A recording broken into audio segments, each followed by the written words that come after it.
My husband cheated with my best friend the same night I lost my baby, and then his billionaire twin walked into my life with a juicy revenge offer. My name is Jemima. This is how my life burned to the ground. If you like stories like this, please subscribe and share this video with someone who needs it. Now let me tell you what happened. I came home that night happy. I had a cheap bottle of champagne in my hand, candles in a small bag, a red ribbon for the bed, and a tiny box with a surprise inside. Inside that box was a baby onesie that said, "Hi, Daddy." I was 8 weeks pregnant. I was tired. I had been working long hours at my jewelry boutique and stressing over loans. But that night, I was excited. I was going to tell my husband, Marcus, that we were having a baby. I opened our bedroom door with a smile on my face, and the smile died. Marcus was naked. My best friend Sandra was naked. On my bed. In my sheets. In the house I helped pay for. For a moment, the world went silent. It was like someone pressed mute on my life. Then everything rushed back in at once. The champagne bottle slipped from my hand and smashed against the wall. Glass flew everywhere. The sound made them jump. Marcus grabbed for the sheet. Sandra scrambled beside him, dragging the covers up like she could hide what they had just done. "Jemima," Marcus started. I didn't let him finish. My hand grabbed the nearest thing. Her dress, her purse, her heels. I threw them. At the wall, at the floor, out the window. "How long?" My voice sounded strange, rough. "How long have you been screwing my husband, Sandra?" She started to cry. Real tears. Like she was the victim. "It just happened," she whispered. "We didn't mean..." "5 years," I said. My whole body was shaking. 5 years of marriage. 5 years of double shifts. 5 years of believing every time he said he was working late. "And it was you?" "Babe, listen," Marcus said, still holding the sheet like a coward. "You've been stressed. The boutique, the loans. Sandra and I just got close. We didn't plan. Get out," I said. "Both of you, get out of my house." I grabbed her clothes from the floor and threw them in her face. She flinched. Marcus swung his legs off the bed, still talking. "Jemima, stop acting crazy. Let me explain." Crazy. That word hit me like a slap. And then I felt it, a sharp cramp low in my belly. Hard. Wrong. I froze. My hand went to my stomach. "No, not now. Please, God, not now." Another wave of pain hit. It was deep and hot. I looked down at my white dress. A dark stain was spreading. "Oh, God," I whispered. Marcus saw the blood and his face went pale. "Jemima, are you?" "Don't touch me," I said. I backed away from both of them. My hand pressed hard against my stomach, like I could hold the baby in. "Don't you dare touch me." I stumbled to the bathroom. The pain got worse with every step. My vision blurred. I dropped to my knees beside the toilet. There was more blood. Too much, I cried out. Not just from pain, but from the feeling that something inside me was breaking. Something I could never get back. That night, under the harsh white lights of the emergency room, I lost the tiny life I had not told anyone about. I lost my baby. I lost my marriage. I lost my best friend. All in one night. The doctors were kind. "It's not your fault. These things happen. Don't blame yourself." I smiled and nodded.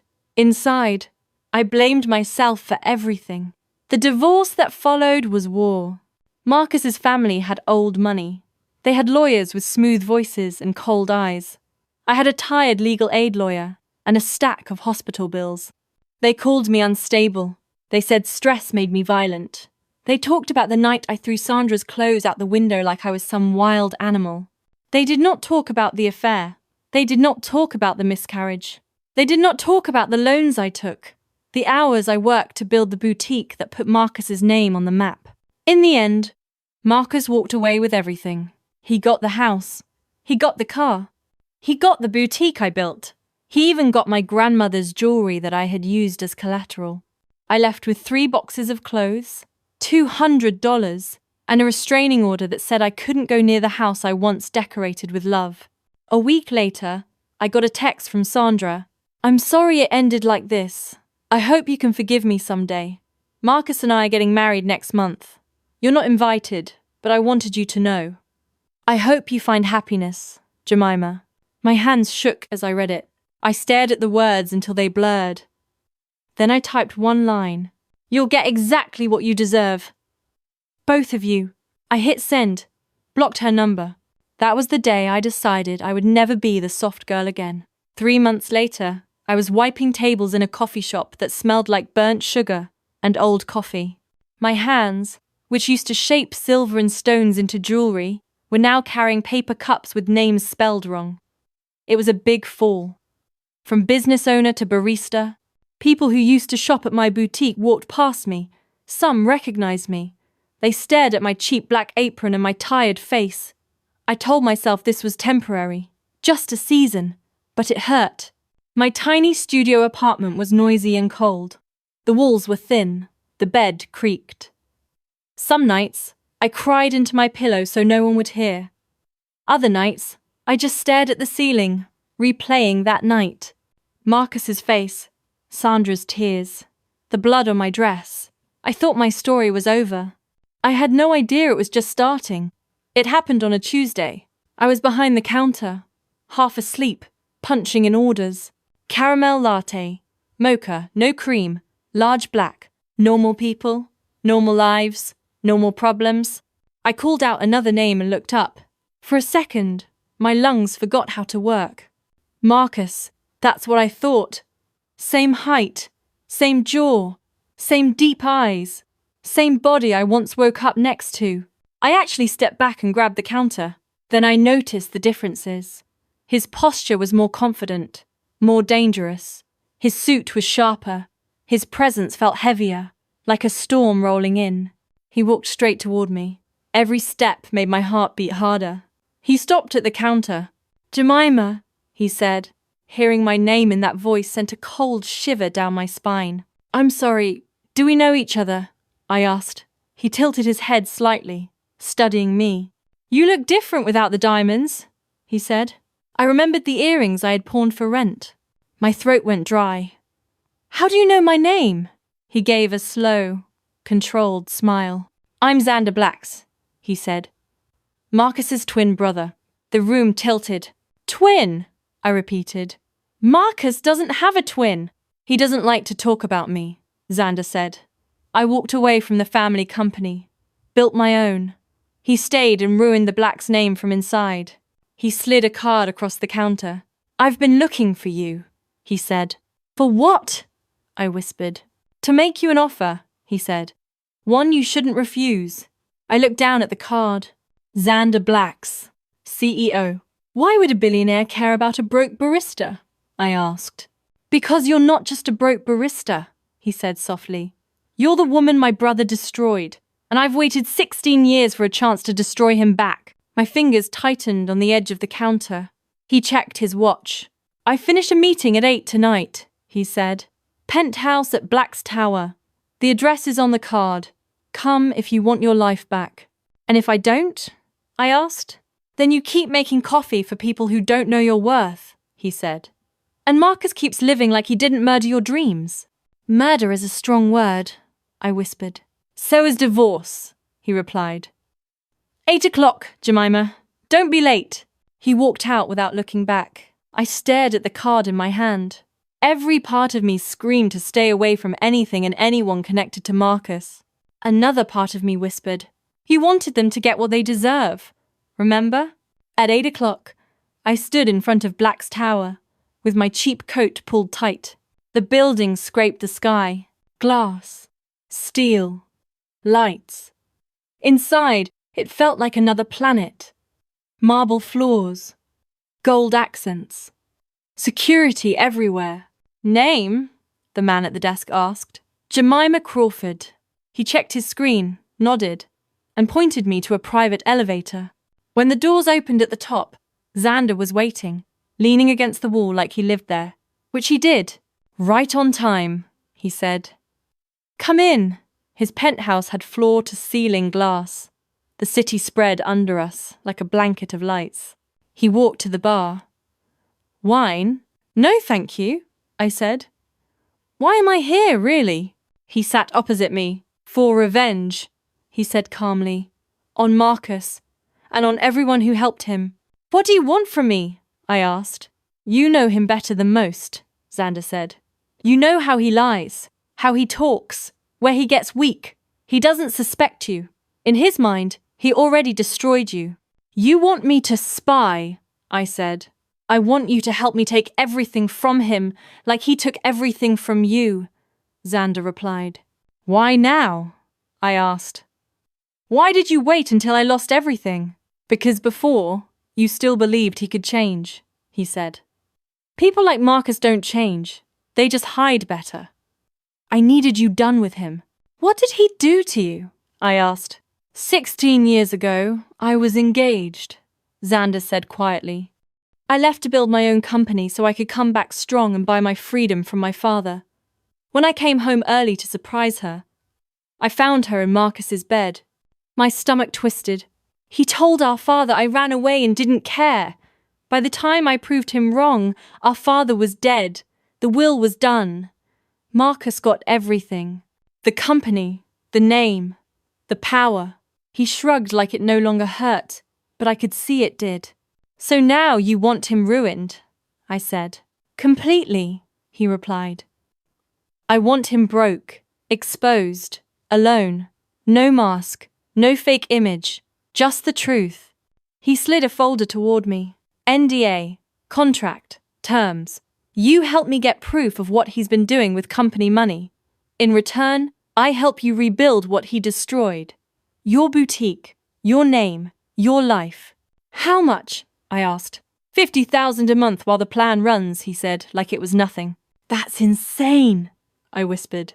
That's pocket change, he replied. I held the pen but stopped. Can I trust you? I asked. No, he said simply. You shouldn't trust anyone in my family, but you can trust what I want. I want Marcus ruined. That part is real. I thought of the night in the hospital. I thought of Sandra's text. I thought of Marcus laughing in court while I broke inside. I picked up the pen and signed. The job came fast. Xander made calls. Suddenly, a fancy country club wanted to hire me as staff. You come, highly recommended, the manager said. I smiled and pretended to believe him. The club was rich people heaven. Soft carpets, perfect lawns, men in expensive suits pretending to be important. My job was simple. Serve drinks, smile, listen. It didn't take long for Marcus to walk in. Sandra was on his arm, her belly round now. She glowed, he glowed. My stomach twisted, but I kept my face calm. Sandra saw me first. Jemima? She gasped. What are you doing here? Working, I said. We can't all marry up. Her mouth fell open. Marcus turned. For a moment, I saw shock. Then that cruel little smile. Well, well, he said loudly. Look at you, serving drinks. I told you she'd land on her feet, babe. Isn't this cute? His friends laughed. Careful with her, he added. She's unstable. We had to get a restraining order, remember? I wanted to throw the drinks in his face. Instead, I said calmly, the restraining order is for your house, Marcus. This is a public place. I checked. Don't worry, I'll stay out of your way. Then I walked off. That night, I went to Xander's penthouse. How bad? He asked, opening the door. Bad, I said. He's smug. They're happy. She's pregnant. He nodded once. Good. Smug men leave footprints. I tried to be strong, but the image of Sandra's round belly broke something in me. I sat on his couch and cried. Ugly, shaking sobs I couldn't hold back. He didn't say much. He just sat next to me and handed me tissues until I could breathe again. When I calmed down, I wiped my face. Better? He asked. Not really, I said, but emptier. Less room for guilt, he said quietly. His hand lifted and he wiped a tear from my cheek. His fingers lingered. I felt something shift between us. I knew it was a bad idea. I leaned in anyway. We kissed. It started soft, then grew deeper. His hand went to my hair. My fingers gripped his shirt. For the first time in months, I felt wanted, seen. We stopped before it went too far. That night, we just kissed and then fell asleep on the couch, wrapped in a blanket. In the morning, he stood in front of me in a suit, looking serious. "This complicates things," he said. "Does it have to?" I asked. "Yes. Marcus can't know about us." "Not yet," he said. "We pretend. Until this is over." So we pretended. At the club, I watched Marcus. He was careful. Too careful. He stepped away to take calls. He used vague words. He never left papers around. But careful men still slip. One afternoon, he argued with a partner on the terrace. "You told me that money was clean," the man hissed. "Relax," Marcus snapped. "No one can trace it. It's buried." That word stuck in my mind. Buried. As I passed them with a tray, I caught a glimpse of his phone screen. Cayman account. Numbers. Initials. I memorized what I could and told Xander that night. "It matches something I've been tracking," Xander said, pacing. "This helps." Weeks passed. I watched. I listened. I sent Xander everything. Then came the charity gala. "Wear this," Xander said, dropping a black garment bag on his bed. Inside was a black silk dress that looked like sin. Low back, low front. "I can't wear this," I said. "You can and you will," he replied. "Marcus needs to see you didn't break. Tonight, we take back the story." Hair, makeup, diamonds at my neck. When I looked in the mirror, I almost didn't recognize myself. "You look like someone he can't afford to underestimate," Xander said. The gala was full of cameras and whispers. From the minute we walked in together, people stared. "Is that Jemima? With Xander Blacks? Didn't she go crazy? Didn't he vanish years ago?" We hadn't walked far when I saw him. Marcus. He stood near the bar with Sandra. Her dress hugged her baby bump. For a second, I couldn't breathe. He saw me. The glass slipped from his hand and shattered. Champagne and blood dripped onto the floor. His eyes were wild. "Showtime," Xander said. He turned me toward him and kissed me. Right there, in the middle of the room. It was not a soft kiss. It was bold, clear, impossible to ignore. Phones came out. People whispered. Gasps filled the room. Marcus stormed over. "What do you think you're doing?" he shouted. "Having a nice evening," Xander said calmly. "You? With her?" Marcus pointed at me. "She's my ex-wife." "Your loss," Xander said. "My gain." Sandra grabbed Marcus's arm. "Marcus! Stop!" I looked at them and felt something new. Not pain, not jealousy, just a cold kind of freedom. "You mean how could I kiss someone who actually treats me like a person?" I said. "Relax. They may share a face, but Xander is better at everything." People laughed. Someone whistled. Marcus shook with rage. "You're doing this to hurt me," he spat at Xander. "You did that yourself," Xander replied. "I'm just turning on the lights." Security stepped in before Marcus could lunge at us. By morning, the video was everywhere. Cheating husband's twin steals ex-wife.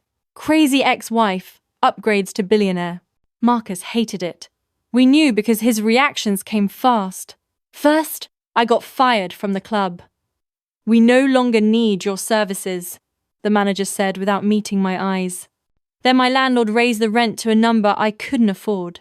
Worst of all, a gossip site posted a story with a grainy hospital photo of me on a stretcher, dress covered in blood.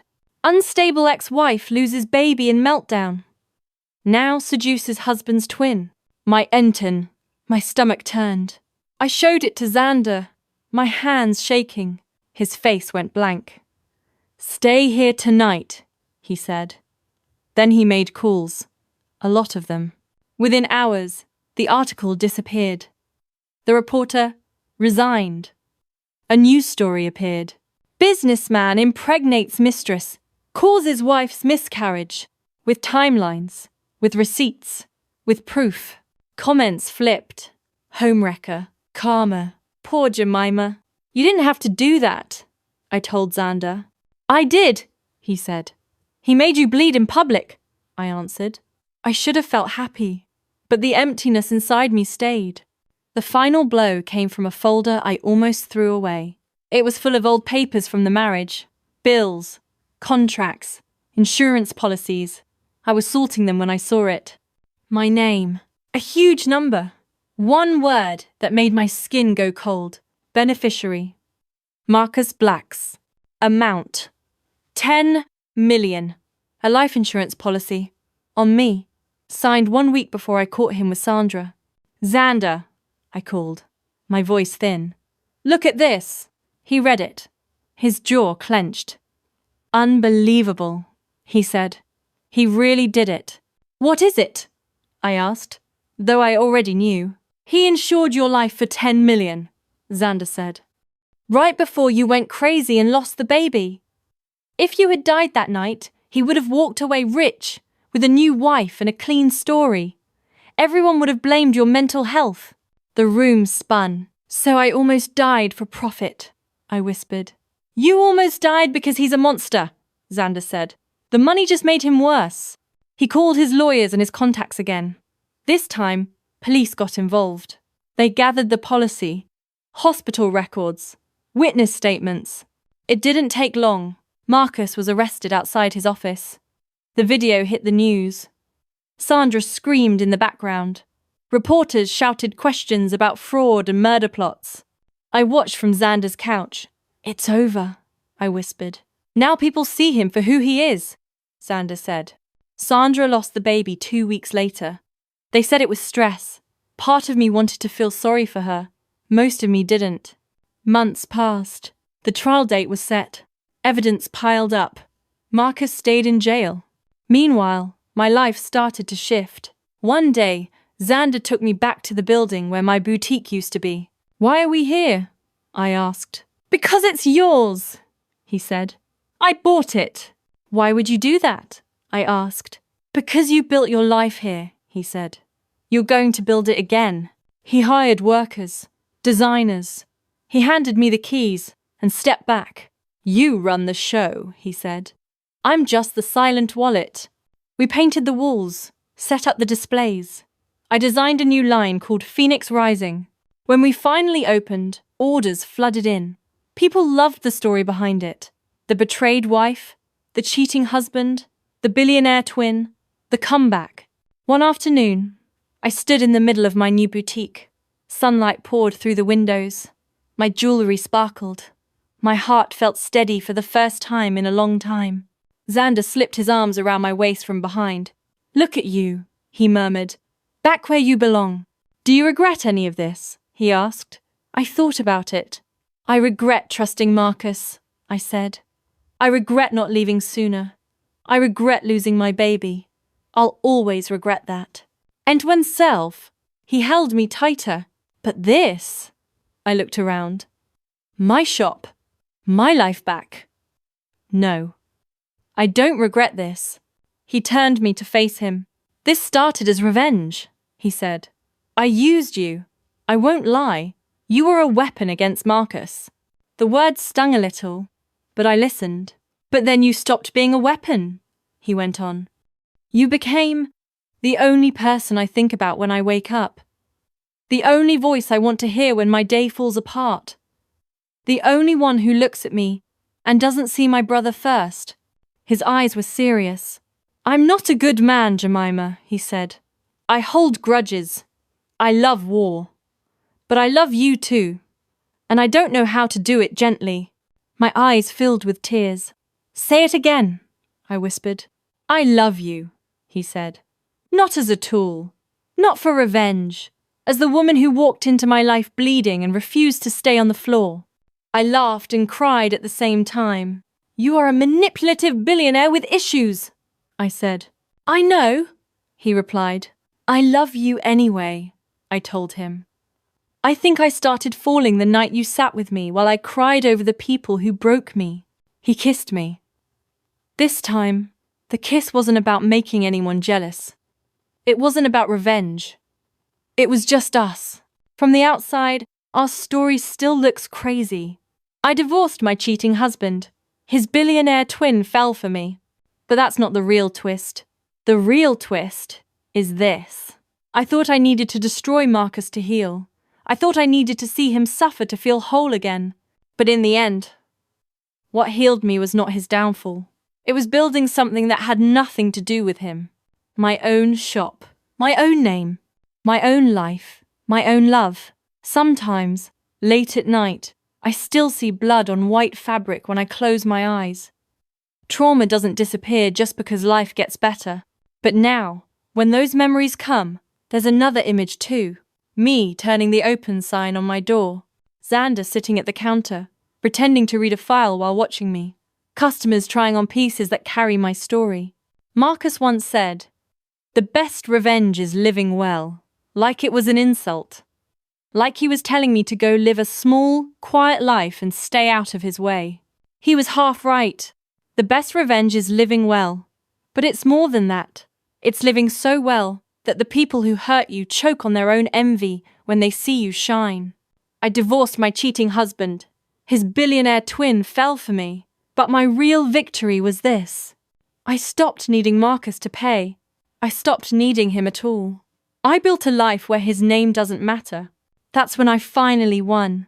If you listened to this till the end, thank you.